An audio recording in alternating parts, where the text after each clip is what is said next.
بسم اللہ الرحمن الرحیم الصلاۃ والسلام علیکہ یا سیدی یا رسول اللہ وعلی آلک واصحابک یا سیدی یا حبیب اللہ۔ آج کا موضوع زندہ پیر صاحب رحمۃ اللہ تعالی علیہ کے سامنے جب شیر آ گیا تو پھر کیا ہوا، بہت ہی دلچسپ واقعہ ہے۔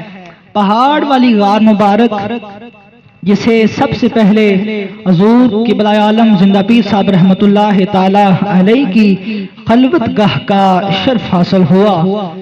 غار مبارک کے نیچے ڈہلوان میں درباری عالیہ کھمکول شریف کے مال مویشی چل رہے تھے اور مال کے ساتھ شیر بھی پھر رہا تھا۔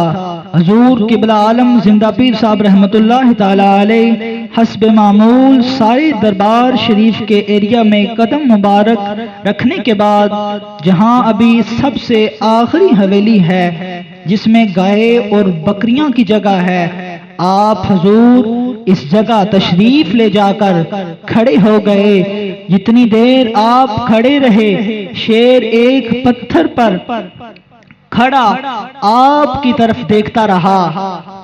خلیفہ صوفی عبد الرحمن صاحب المعروف جناب شیخ صاحب ساتھ تھے، وہ عرض کرتے ہیں کہ حضور زندہ پیر صاحب رحمۃ اللہ تعالی علیہ کو کہ حضور ریفل منگوا کر اس پر فائر کر دیا جائے، تو آپ حضور تبسم ریز لہجے میں فرمایا، ہنستے ہوئے اور مسکراتے ہوئے فرمایا کہ اس کو کیوں فائر کیا جائے، وہ تو ہمارے مال کی نگرانی کر رہا ہے۔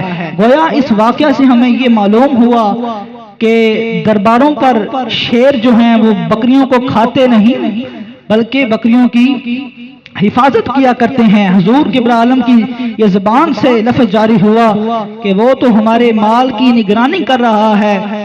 حضور جتنی دیر تشریف فرما رہے شیر اگلے پاؤں جوڑ کر پاس ادب سے کھڑا رہا۔ حضور کی واپسی پر پہاڑ کی دوسری طرف جا کر کہیں جنگل کی طرف نکل گیا۔